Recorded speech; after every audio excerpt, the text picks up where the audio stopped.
आता हा एक पेला हरभऱ्याची डाळ आहे, ही हरभऱ्याची डाळ आहे। आता काय करायचं, याला अगदी की नाही असं 1 चमचा तेल लावून घ्यायचं, म्हणजे कट चांगला निघतोय। मी आता ह्यानंच केलं, डायरेक्ट केलं, पण 1 चमचा बास होतोय।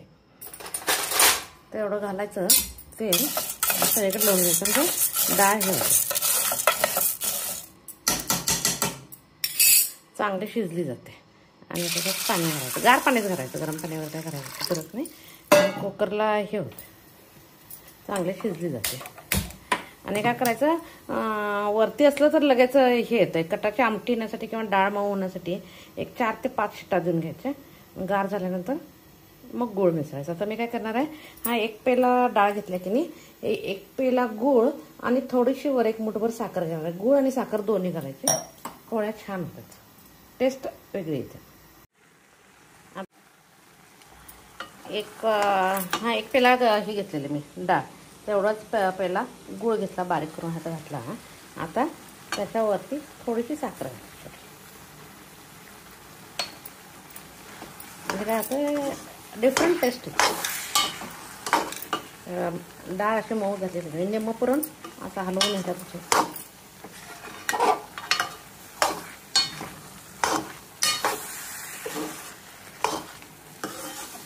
नागपंचमीला हरभऱ्याच्या डाळीच्या पुरणाचा नैवेद्य कंपल्सरी पाहिजे। मग पोळी केली तरी चालते, कडबू केली तरी चालतात, तर काहीतरी करावं।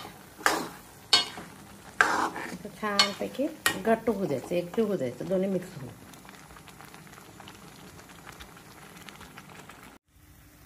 आता गॅस बंद केला, चांगलं हे झालं। आता गरम आहे तोपर्यंत की नाही ह्या चाळणीचं आपण एक भांडं ठेवलं, गरम आहे तोपर्यंत ह्या चाळणीला घ्यायचं। गरम असलं की लवकर होतोय, गार झालं की होतं। आणि हे पेला घेऊन पेल्यानंतर घालायचं।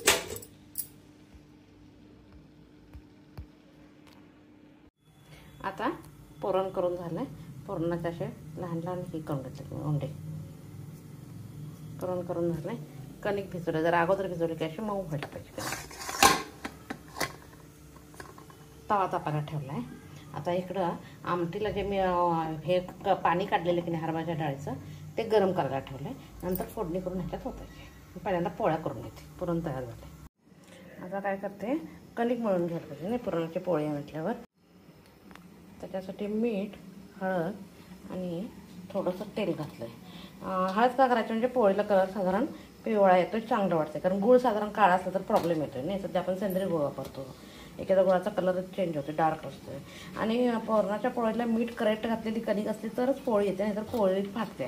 त्यामुळं आपलं पुरण किती आहे बघून त्यानुसार कणिक मळून घ्यायची। आता इकडे हे गार होईपर्यंत कणिक मळून घेते मी। आता मटार आलूगड्डे पल्ले रेडी झाले। त्याला त्यांना ही भाजी एका डब्यात काढून ठेवते, म्हणजे जेवायला वेळ असतो ना, काढून ठेवते।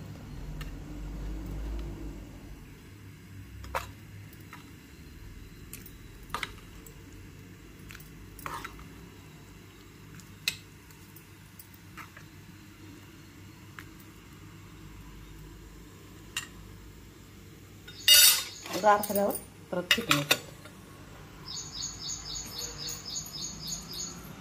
आता नाश्त्याला पोळीचं स्वयंपाकाचं काम जास्त आहे म्हणून नाश्त्याला पास्ता करणार।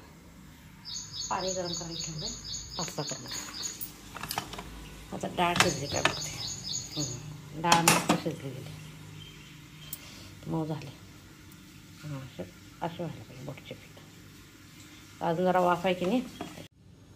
आता हे गार झालं, फोडणी टाकण्यासाठी तेल गरम केले।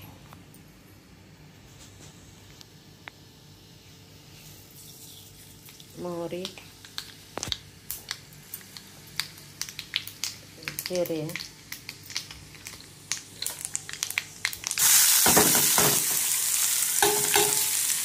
कांदा। कांदा भाजायला तोपर्यंत टोमॅटो गार झाला, हे काय करायचं,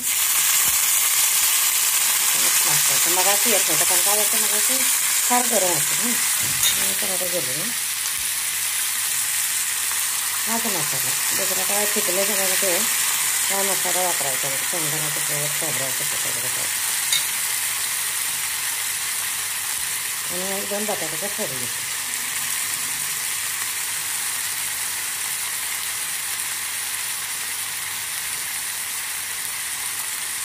दोन आपल्याला किती चिकल्याचं पाहिजे त्याचं.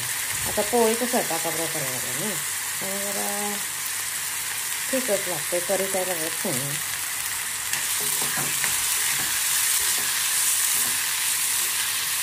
आता ह्याच्यात तिखट मीठ आणि हळद घालून मी कोथिंबीर घालून भाजी तयार झाली. आता तेल तापायला ठेवले. पुरणपोळी म्हणून लोणी हे केले कडवली ताबत तुपासाठी. इथं आमटी अळणीची आमटी करण्यासाठी ते गरम करायला ठेवले. गरम होतं ठेवली.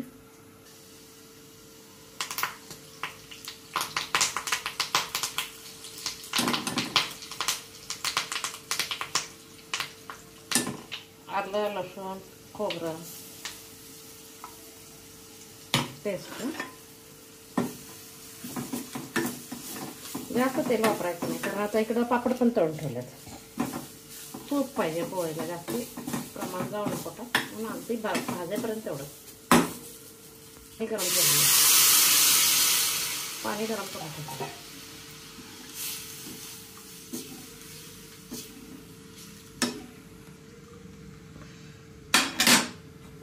आता ह्याच्या